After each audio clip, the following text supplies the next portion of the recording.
l'avènement du Seigneur Jésus, il s'agit du retour de Jésus. Jésus revient bientôt. Et à toi, que cela soit ainsi, Seigneur, que toute la gloire te revienne. Parle maintenant quand nous t'écoutons, au nom de Jésus. Amen. Amen. Que le Seigneur soit béni. Alors, bien-aimés, voici encore l'occasion que Dieu nous donne.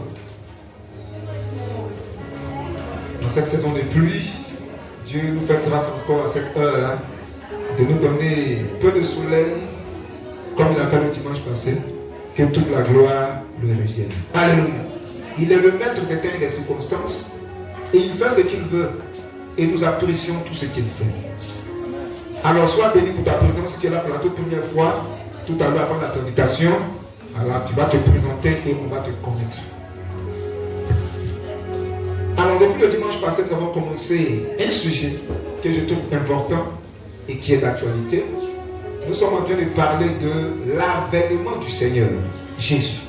Quand on parle de l'avènement du Seigneur Jésus, il s'agit du retour de Jésus. Jésus revient bientôt. Et la Bible le dit. Et il est important qu'en tant qu'enfants de Dieu, nous soyons imprégnés, nous soyons éveillés, nous ayons la connaissance de ce que c'est que le retour de Jésus, pour savoir comment fonctionner étant encore vivant sur la terre et comment servir Dieu. Alléluia. Et le retour de Jésus fait allusion à beaucoup de choses, à beaucoup d'autres événements. Et l'événement dont on a parlé le dimanche passé, c'est l'enlèvement. L'enlèvement. Qu'est-ce que l'enlèvement? On a parlé de ça le dimanche passé.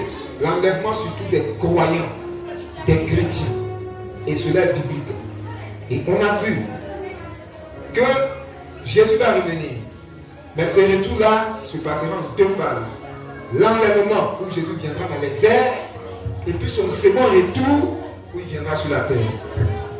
On a parlé de l'enlèvement, où la Bible nous dit dans Thessaloniciens que au signal d'un ange, le Seigneur va venir, il sera dans les airs.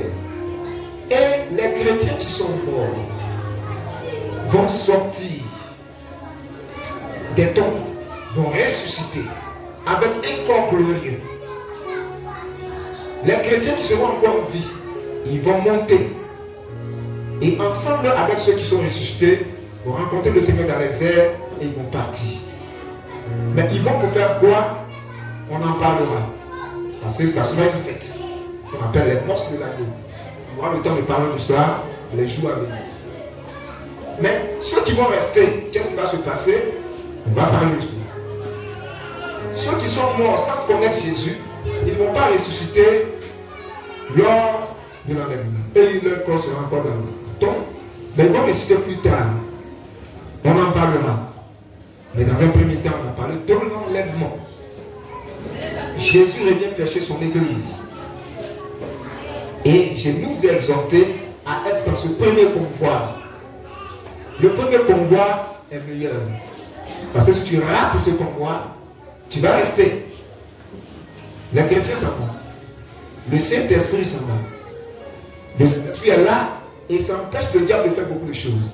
Mais quand le Saint-Esprit va partir, quand l'église va partir, Satan aura maintenant la latitude de faire ce qu'il veut. Mais si tu restes, ça ne sera pas facile. Donc c'est important qu'on parle de ces choses-là. Alléluia. Alléluia. Alors, comme Jésus vient chercher son église, l'église qui est constituée de chrétiens, de croyants, de ceux qui sont convertis, c'est important qu'on ouvre une lucarne pour parler de la conversion. Être converti là-même, c'est quoi? La conversion, c'est quoi? Parce qu'on peut venir à l'église sans toutefois être converti. Le fait de venir à l'église ne garantit pas que tu es converti. Mais c'est les convertis qui viennent à l'église. Vous voyez la nuance? Venir dans un premier temps à l'église ne veut pas dire que tu es converti. Mais c'est ceux qui sont convertis qui viennent à l'église. Maintenant, le Seigneur sait ceux qui sont convertis. Le pasteur lui-même ne peut pas savoir qui est converti. Peut-être que le pasteur lui-même n'est pas converti. Seul le Seigneur sait qui est converti. C'est pourquoi à son retour, comme il sait ceux qui sont convertis là, les morts qui sont convertis vont ressusciter, les vivants ils vont monter dans les airs. Les autres vont rester. Alléluia. Alors, comprendre la conversion selon la Bible. Vous savez, qu'est-ce que la conversion, bien-aimé? Je trouve tellement important ce sujet. Lisons Actes chapitre 3, verset 19 à 20. Actes chapitre 3, verset 19 à 20. Un lecteur.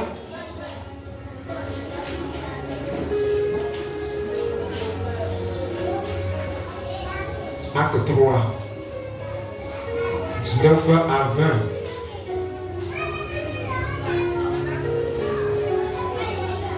Lecture.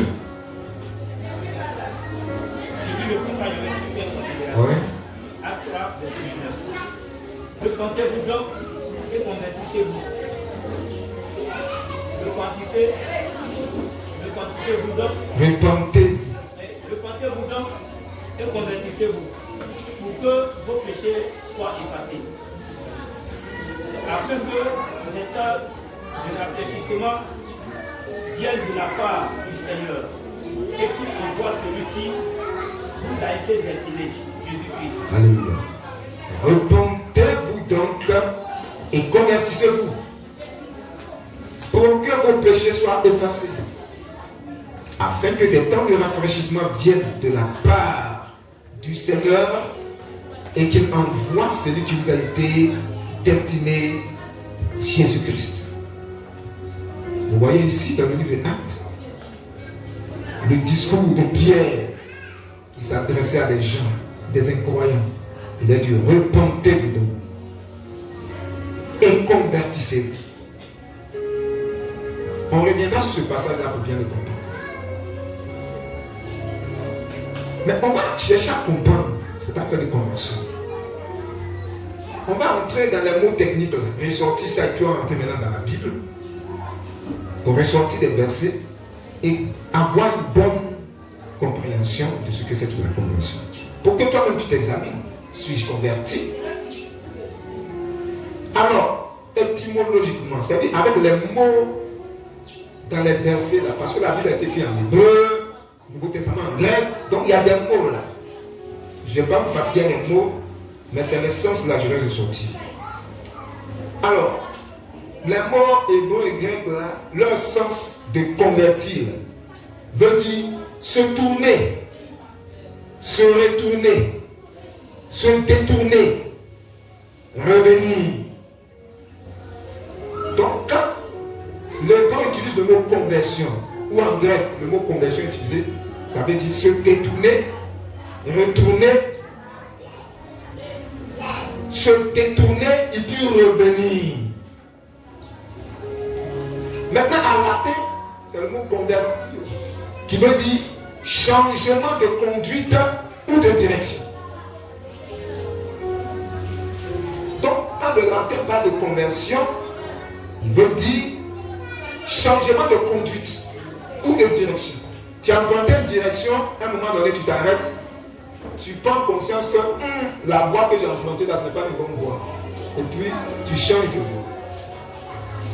Tu changes de conduite. Pour dire, la conduite là, ce n'est pas une bonne conduite. Ça, c'est selon les mots techniques. Maintenant, on va voir les significations bibliques. Se convertir, c'est se tourner vers Dieu, revenir à Dieu.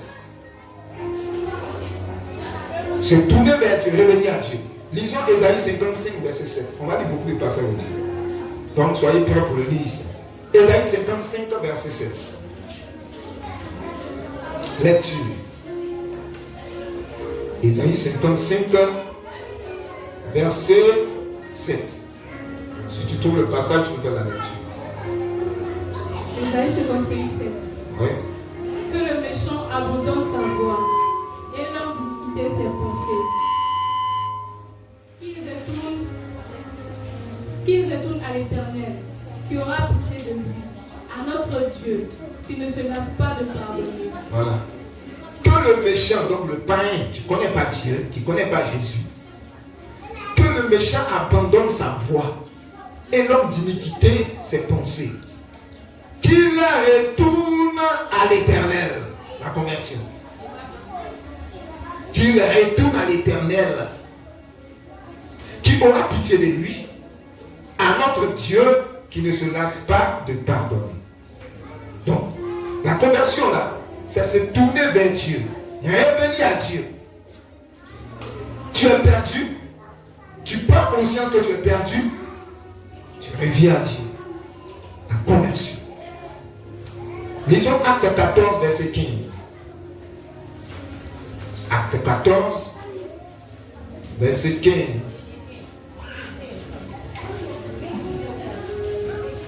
Acte 14, 15. En s'écriant, ô homme, pourquoi agissez-vous de la sorte? Nous aussi, nous sommes des hommes de la même nature que vous. Et vous pourtant, vous apportons une bonne nouvelle. Nous vous exhortons à renoncer à ces choses vaines, pour vous tourner vers le Dieu vivant, qui a fait le ciel, la terre, la mer et tout ce qui s'y trouve. Alléluia. Oh homme, pourquoi agissez-vous de la sorte? Il s'agit ici de Pierre qui a guéri un malade. Et puis les païens, ils étaient tellement émerveillés, quelqu'un qui a guéri, quelqu'un qui ne marche pas, et puis un homme l'a guéri. Donc ils ont vu Pierre et Barnabas comme des dieux. Ils sont allés prendre des moutons pour venir faire sacrifice. Pour les adorer. C'est dans ce contexte-là que Pierre dit, oh homme, pourquoi agissez-vous de la sorte? Nous aussi, nous sommes des hommes de la même nature que vous. Et vous portant une bonne nouvelle. Nous vous exhortons à renoncer à ces choses, à renoncer à ces choses vaines, pour vous tourner vers le Dieu vivant, pour vous convertir. Vous tournez vers le Dieu vivant qui a fait le ciel et la terre, la mer et tout ce qui s'y trouve. Ils étaient encore dans des adorations. Donc quand ils voient des choses extraordinaires, ils veulent faire adoration. Ils voulaient adorer des hommes parce qu'ils les voyaient comme des dieux. Tournez-vous vers Dieu. Nous sommes des hommes.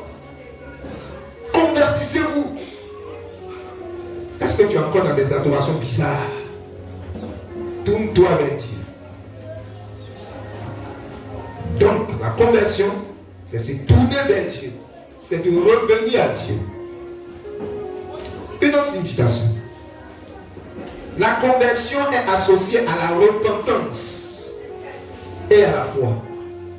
Quand on parle de conversion véritable, dedans, il y a ce qu'on appelle la repentance. Lisons d'abord Acte 3, verset 19. Acte 3, verset 19.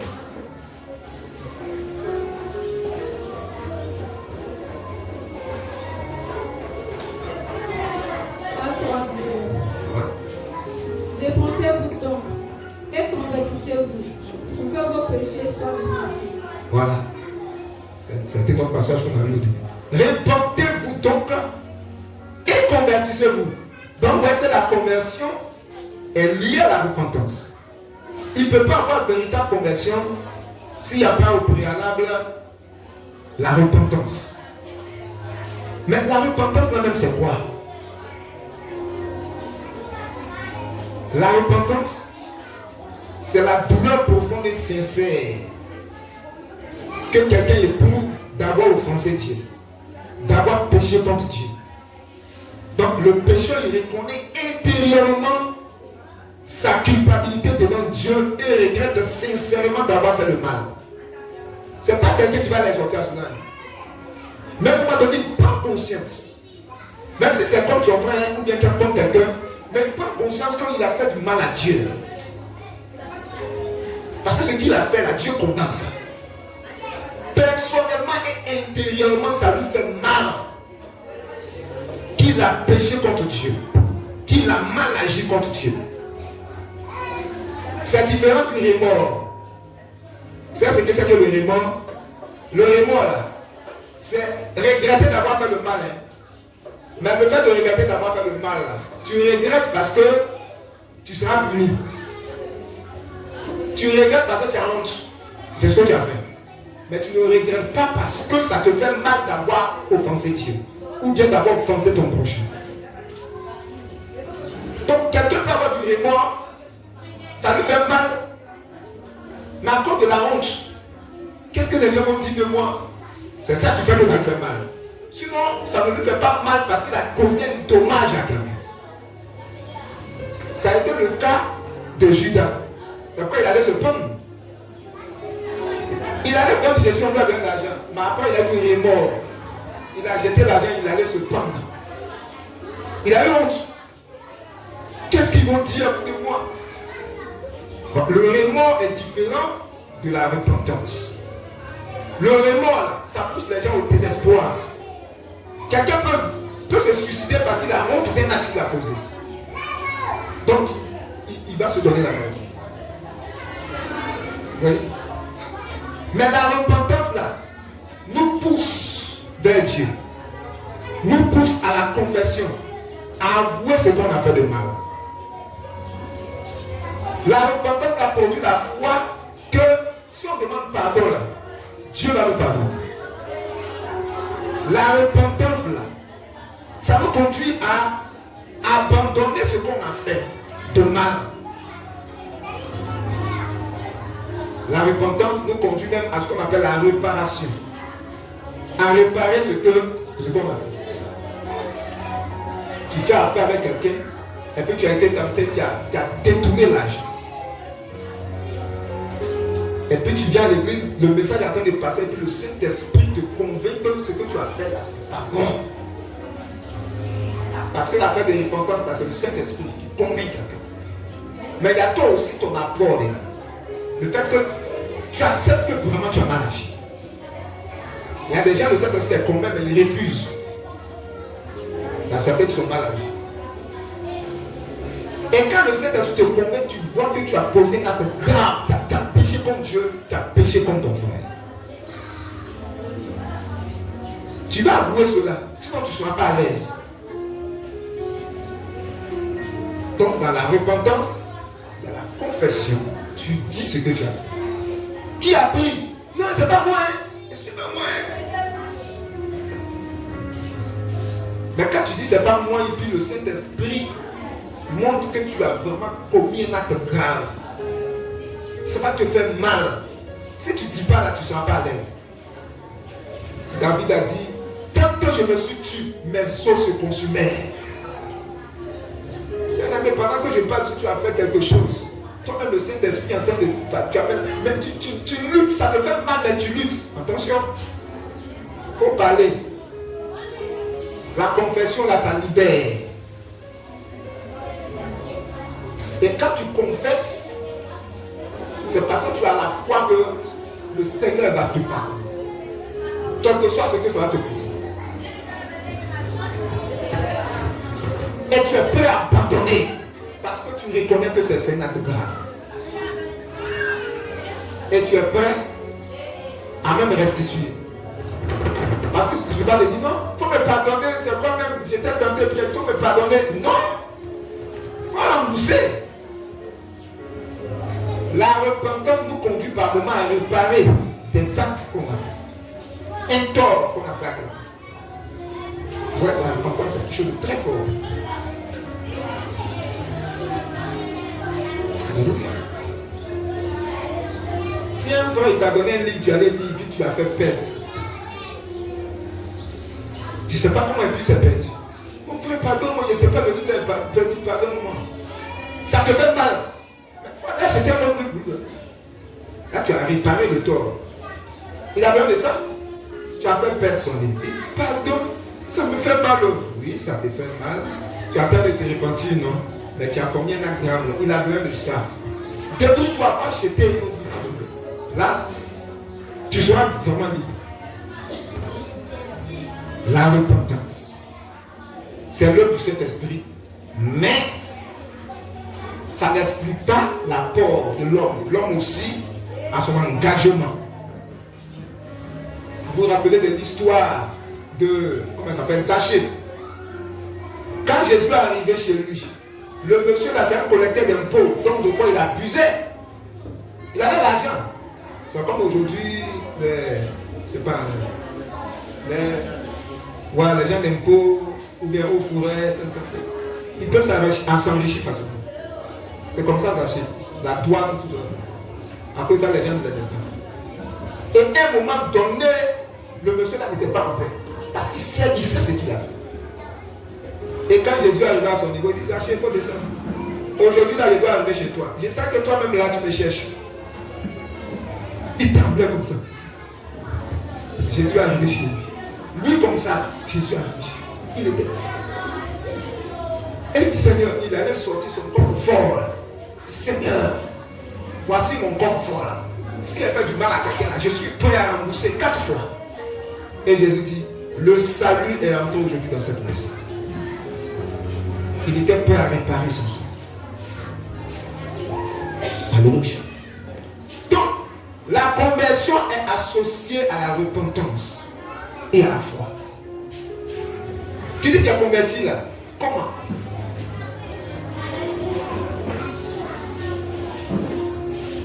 Avortement, tu as fait là, tu as demandé pardon à Dieu pour ça, sincèrement. Ça t'a fait mal. Ou bien tu es prête en cas de cas encore à faire. Là, on va douter de la conversion. Allez, tu as tué quelqu'un. Tu as tué quelqu'un. Quand tu vas arriver au ciel, l'enfant dit, maman, tu es là. Allez, les enfants avortés là, ils vont dans la présence de Dieu.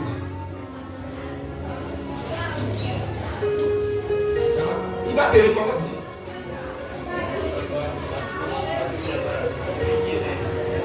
Eh papa, c'est toi qui as fait qu'elle ne parle de qui là? Bien aimé, il y a des actes, attention. Faisons très attention. La conversion associée à la repentance. La repentance là, tu prends conscience que ta vie est désagréable devant Dieu. Quel que soit ce que tu es, quel que soit ce que tu as, à un moment donné, tu prends conscience que ta vie n'a pas de sens. Tu es perdu et que tu as besoin d'un sauveur. C'est en ce sens-là que Jésus a dit, venez à moi, vous tous qui êtes fatigués et chargés. Je vais vous décharger, je vais vous donner du repos. Mais tant que quelqu'un n'est pas fatigué, tu viens de parler de Jésus, il n'est pas fatigué. Tu as dit qu'il faut répéter après, mais il va répéter. Mais il n'est pas fatigué. Il n'y a pas encore de repentance. Quelle conversion? Est-ce que tu es fatigué de ta vie là? De ta manière de vivre là? Tu es fatigué? Tu sens que c'est une vie désagréable devant Dieu? Est-ce que tu sens que tu es perdu sans Jésus? Tu sens que tu as besoin de Jésus? Tant que quelqu'un ne prend pas conscience de ça, il va venir à l'église. Mais il va sortir, il va faire autre chose. Il n'y a pas encore de conversion. Donc on ne peut pas forcer quelqu'un à se convertir. C'est l'œuvre du Saint-Esprit, mais la personne même est engagée aussi dans ça. Alléluia. Lisons Acte 26, verset 20. Acte 26, verset 20.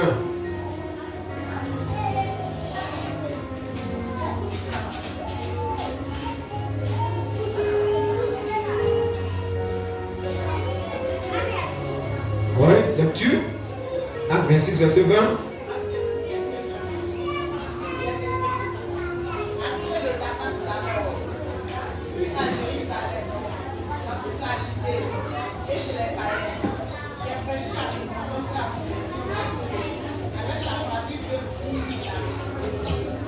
Paul dit, il a prêché quoi? La repentance et la conversion.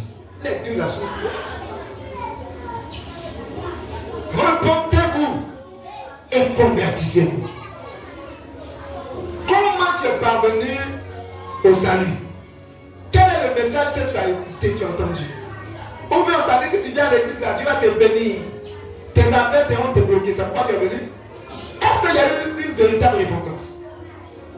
Est-ce que tu as pris conscience que toi-même là, tu es perdu sans Jésus? Ou bien tu es venu, tu cherches bénédiction. Aujourd'hui, les églises sont remplies. Mais combien de convertis? Combien de convertis? C'est le Seigneur seul qui le sait. Beaucoup des serviteurs de Dieu appelés. Combien de convertis? C'est le Seigneur seul qui le sait. dit il a prêché la repentance et la conversion.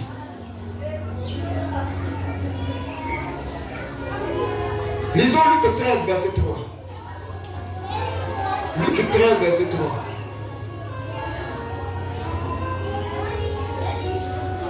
L'as-tu?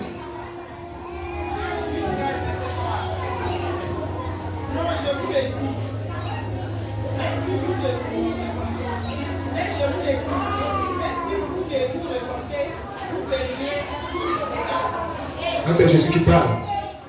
Non, je vous le dis. Mais si vous ne vous repentez, vous périrez également. Vous mourrez également. Est-ce que tu es converti? Est-ce qu'il y a une véritable repentance? Quand tu ne connaissais pas Jésus, tu étais avec une copine. Tu avais une copine. Tu avais un copain. Tu avais un homme qui t'entretenait en tant que jeune fille. Tu priais. Mais si tu dis que tu as accepté Jésus, le Saint-Esprit va te montrer que ce n'est pas une bonne vie. Ce n'est pas le passé qui a dit, il faut le quitter. C'est le Saint-Esprit qui va te montrer que cette vie est désagréable. Et par conséquent, toi-même, tu vas prendre des décisions. C'est ça la conversion. Combien de copines de cette vie? Vous couchez ensemble, il n'est pas ton mari, il n'est pas ta femme. C'est pas qu'elle trouve les jeunes filles. Vous avez combien de copines là, c'est comment? C'est comment? Ça veut dire quoi? Il veut te marier? Et il y a des gens qui sont chrétiens. Mais tu es chrétien, mais regarde comment tu vis. Bon, quand tu vis là, qu'est-ce que le Saint-Esprit te dit? Qu'est-ce qu'il te dit? Tu es à l'aise dedans? Paul dit, il a prêché la repentance et la conversion. Évidemment, quand on est converti, ça ne veut pas dire qu'on est parfait. Mais il y a des choses qu'on ne va plus supporter. Parce que le Saint-Esprit est en nous. Il y a des choses. Même si on tombe dedans, ça va nous faire tellement mal, on ne peut pas avouer ça. La conversion est associée à la repentance. Un autre point, c'est que la conversion implique un changement radical. Lisons Jean 5, verset 24. Un changement. Jean 5, 24. Lecture. Jean 5, 24.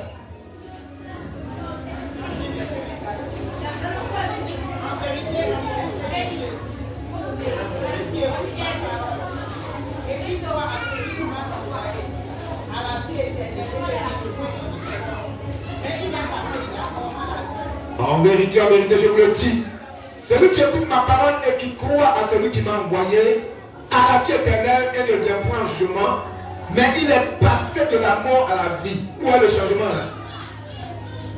C'est pas physique.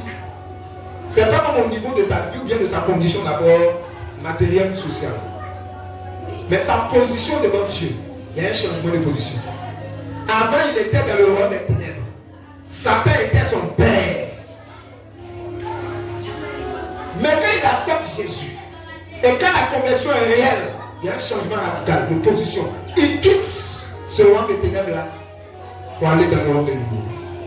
La mort pour venir au royaume de vie. Et Christ devient maintenant son maître. Où est le changement radical de position? Tu es dans quel royaume là? Il n'y a pas intermédiaire, il n'y a pas. Non, on dit que moi je suis au milieu. Non, hein. Il y a deux camps. Royaume des ténèbres, royaume de lumière. Il n'y a pas au milieu. Si tu es au milieu là, c'est que tu es dans les ténèbres. Donc la conversion implique un changement radical. Le royaume dans lequel tu te trouves. Royaume des ténèbres ou royaume de lumière. Avec Satan ou avec Jésus. Le Seigneur dit, celui qui attend sa parole, qu'il a accepté, il est dans la vie éternelle, il ne vient plus en chemin, il est passé de la mort à la vie. Tu es où? C'est à toi de répondre. 1 Pierre 2, verset 25. 1 Pierre 2, verset 25.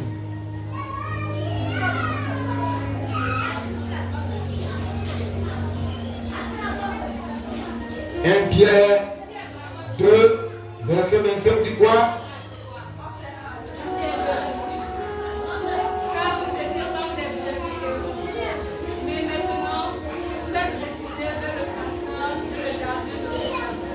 Car vous étiez comme des brebis errantes, ouais, des brebis livrées à elles-mêmes, sans berger. Mais maintenant vous êtes retournés vers le pasteur et le gardien de vos âmes. Changement. Quand tu étais païen, tu étais comme une brebis errante. Ou un mouton qui est là seul comme ça, mais on peut l'attraper avec des gorgées de manger. Ou le risque que les gens prennent d'un pain. De ne pas se convertir. C'est la grâce de Dieu. Si un sorcier veut te tuer là, si Dieu ne te fait pas grâce. Si un mystique veut te faire du mal, te lancer une parole, si Dieu ne te fait pas grâce, parce que ce monde là, c'est un monde mystérieux qui te protège. Un changement. Tu étais un brebis errante quand tu acceptes Jésus. Maintenant, tu retournes vers le gardien de ton âme. Change. Jean 3, verset 3. Jean 3, verset 3.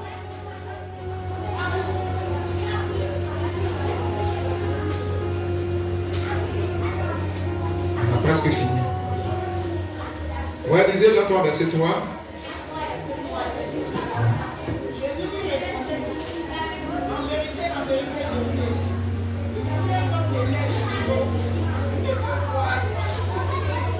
Si un homme ne naît de nouveau, il ne peut voir le royaume de Dieu. Donc la conversion là, ce changement, on appelle ça la nouvelle naissance. Tu es né d'une femme. Mais la conversion là, tu es né maintenant du Saint-Esprit. Changement. Changement de naissance. Tu es né du Saint, tu es né d'en haut. Tu es né maintenant spirituellement. On appelle ça la nouvelle naissance. Conversion. Le dernier point, la conversion implique le salut et la vie éternelle. Quand tu es converti là, ça te donne quoi? Le salut, la vie éternelle. Ésaïe 45, verset 2. Ésaïe 45, verset 22. Lecture.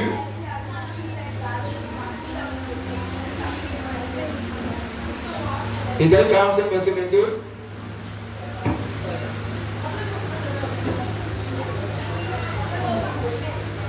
On n'a pas trouvé ça? Ésaïe 45, verset 22. Ok, je vais lire. Tournez-vous vers moi et vous serez sauvés. Vous tous qui êtes aux extrémités de la terre, car je suis Dieu et il n'y en a point d'autre. Tournez-vous vers moi et vous serez sauvés. Tournez-vous là, c'est ça la conversion. Donc, la conversion implique qu'on est sauvé, que Dieu nous sauve. Donc, sont sauvés ceux qui sont convertis. C'est pourquoi Jésus viendra prendre ceux qui sont convertis. Si tu n'as pas encore expérimenté la conversion, tu n'es pas sauvé. Tournez-vous vers moi et vous serez sauvés. Ézéchiel 18, verset 32.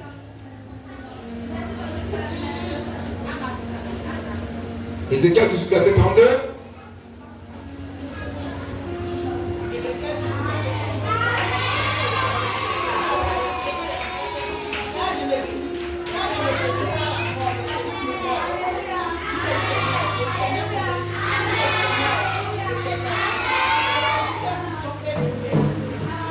Car je ne désire pas la mort de celui qui meurt, dit le Seigneur, l'Éternel. Convertissez-vous donc et vivez. Convertissez-vous donc et vivez. Le Seigneur ne veut pas que tu ailles en enfer. Tu meurs, que tu partes en enfer. Il faut te convertir. La condition pour aller au paradis, là, c'est la conversion. Mais est-ce que tu es converti? Le dernier passage, Jacques 20, Jacques 5, verset 20. Dernier passage. Et puis on va chercher à conclure. Jacques 5, verset 20.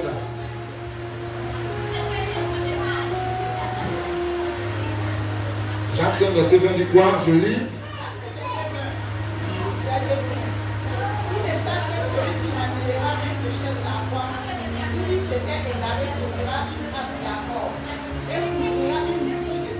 Voilà. Qui ne sache que celui qui ramènera un pécheur, ramener là, c'est-à-dire celui qui amène un pécheur à se convertir, alors, je veux dire qu'il sache que celui qui ramènera un pécheur de la voie où il s'était égaré, sauvera une âme de la mort et couvrira une multitude de péchés. Donc quand on annonce la bonne nouvelle, puis les gens acceptent le Seigneur, ils parviennent à la conversion. Là. Mais on leur a fait du bien. Parce que leur destination c'était quoi? C'est l'enfer. L'enfer. Donc bien aimé, voyez, tous ces sens-là de la conversion implique se tourner vers Dieu, revenir à Dieu. La conversion est associée à la repentance et à la foi. La conversion implique un changement. Tu quittes un royaume pour aller dans le royaume de Dieu. La conversion implique le salut et la vie éternelle. Donc la conversion, c'est une rencontre personnelle avec Jésus. Personnelle et avec Dieu le Tout-Puissant. Suivi d'un engagement personnel et d'une décision personnelle d'un être humain. Tout est personnel. Ton papa ne peut pas te forcer pour dire soit accepter Jésus. Il peut t'exhorter, mais il ne peut pas produire la conversion en toi. À un moment donné, le Saint-Esprit t'amène à prendre conscience et puis de façon personnelle, tu prends la décision. Selon ta décision, il y aura un jugement qu'on va voir les jours suivants. Donc c'est personnel. On ne force pas quelqu'un, il faut te convertir, on l'exhorte. On l'exhorte. On lui montre l'urgence. On lui montre les dangers de ne pas se convertir.